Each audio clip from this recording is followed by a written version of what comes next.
तुषार खुराना जी, हरिद्वार से। राधे राधे। राधे राधे महाराज जी।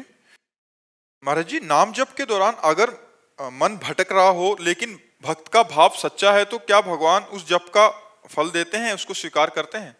भाव सच्चा ना हो तो भी फल प्राप्त होता है। हमने कई बार सत्संग में बताया कि जैसे अग्नि में दाहिका शक्ति है, तो हम प्यार से छुएं, श्रद्धा से छुएं तो वो जला देगी, अश्रद्धा से छुएं तो जला देगी, भूल से छू जाए तो जला देगी, क्योंकि उसमें दाहिका शक्ति है। ऐसे भगवान के नाम में पाप नाशक, तारण शक्ति, सुख प्रदान करने वाली, भगवान को अधीन करने वाली अनंत शक्तियां विराजमान है। तो इसीलिए गोस्वामी तुलसीदास जी ने कहा, भाव कुभाव अनख आलसहु, नाम जपत मंगल दिशि दसहु। भाव से जपो या कुभाव से जपो, श्रद्धा से जपो या अश्रद्धा से जपो, तुम्हारा मंगल दसों दिशाओं में होगा। प्रारंभ में सबका मन भजन में नहीं लगता, भजन करते करते, अभ्यास करते करते हमारा मन भजन में लगने लगता है, और जब मन भजन में लगने लगता है तो मन पवित्र हो जाता है। जब मन पवित्र हो जाता है तो उसे भगवदानंद मिलता है। निर्मल जन मन सो मोहि पावा। जहां उसे भगवदानंद मिला, विषयानंद छूट गया। विषयों का आनंद का आकर्षण जहां छूटा, भगवदानंद मिला, तहां वो जीवन मुक्तता की तरफ बढ़ जाता है, वो भगवत प्राप्ति की तरफ बढ़ जाता है। इसलिए किसी भी साधक को ऊबना नहीं चाहिए, उकताहट नहीं होनी चाहिए, जल्दीबाजी नहीं होनी चाहिए। धैर्य पूर्वक खूब नाम जप करे और मन से लड़ता रहे। मन गलत संकल्प करेगा, गलत जगह ले जाना चाहेगा, गलत क्रियाएं कराना चाहेगा, गलत दृश्य देखना चाहेगा, तो हमको बहुत सावधान रहना है। सबसे ज्यादा साधक को सावधानी एकांत में रखनी है। जब वो अकेला हो, एकांत लेटा हो, बैठा हो, उस समय उसको बहुत सावधान रहना है। तो एकांत पाकर अधकचरे योगी के ऊपर मन अपना हावी होता है, और हावी होकर उससे गलत चिंतन कराता है, गलत दृश्य दिखाने की चेष्टा करता है। अब जैसे मोबाइल है, एकांत में है आप, बहुत आप नाम जप कर रहे हैं बहुत, लेकिन वो मन आपको जबरदस्ती मोबाइल खुलवाएगा और गलत दृश्य देखने के लिए विवश करेगा, गलत संकल्प करेगा, गलत क्रियाएं करने के लिए विवश करेगा। जिस साधक का एकांत पवित्र है, वो साधक का जीवन पवित्र है। समाज में तो सब होश में रहते हैं, हमारा जो होश उड़ाता है मन, वो एकांत में होता है। तो एकांत में मन हावी होकर अपनी मनमानी कराना चाहता है, इसलिए उसकी एक भी बात न माने। एकांत में बहुत सावधान होना चाहिए।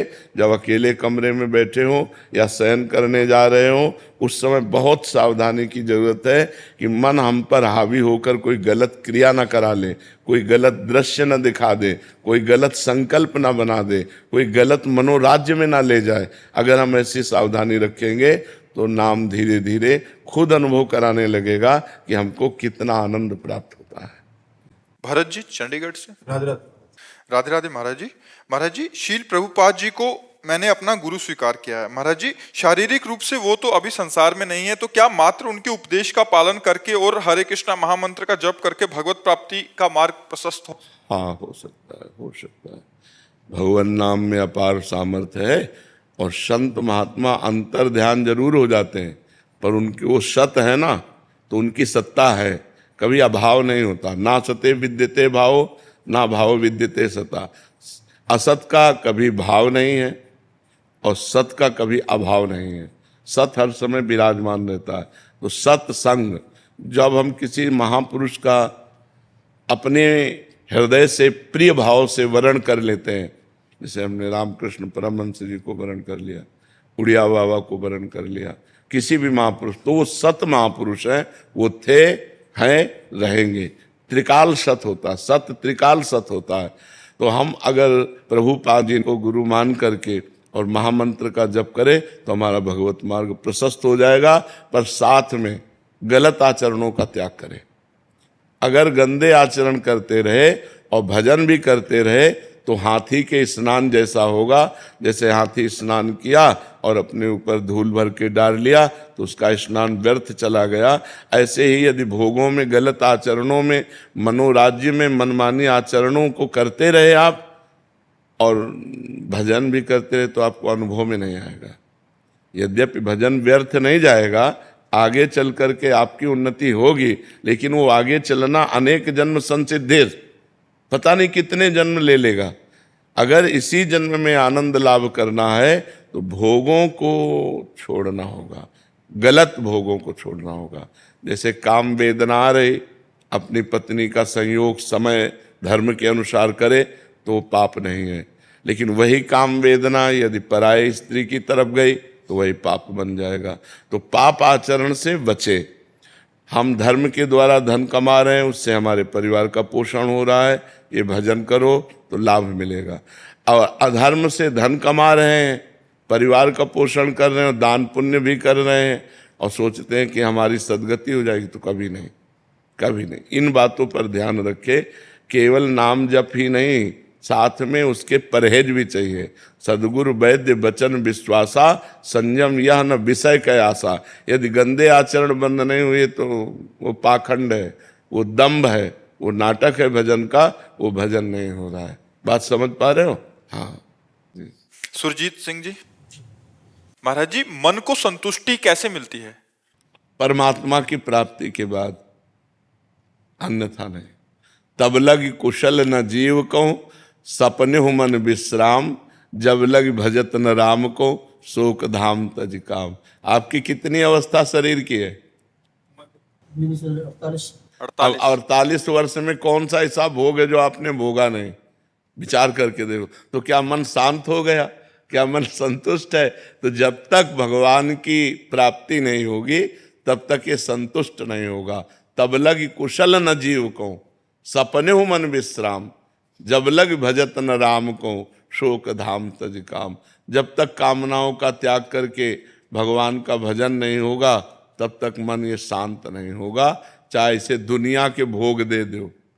एक आदमी को सब वैभव भोग सामग्री मिल जाए और वो भगवान से विमुख हो तो कभी शांति नहीं मिल सकती।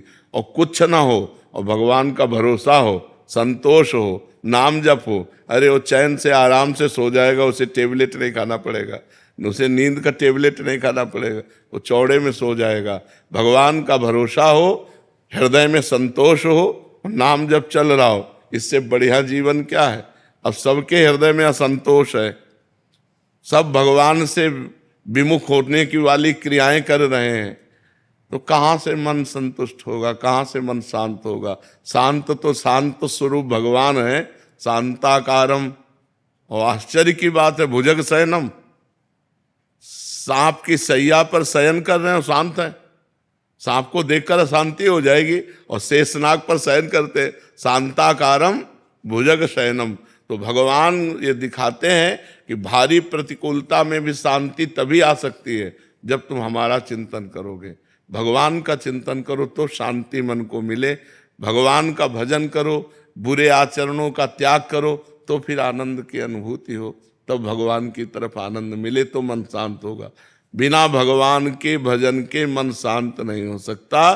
चाहे लाख उपाय कर लो, लाख भोग दे लो, थोड़ी देर राजी होगा, फिर ये अशांत हो जाएगा। फिर वही नए नए भोग मांगता हुआ, देखो इतना जीवन हो गया, अब आगे का जीवन जितना बचा है उसे भगवान में लगा लो, चाहे भोगों में लगा लो। भोगों में लगाओगे तो जीवन व्यर्थ चला जाएगा। अभी सावधान हो जाओगे, रामकृष्ण हरि नाम जपने लगोगे तो ये धन आपका मंगल करेगा, आपका कल्याण करेगा।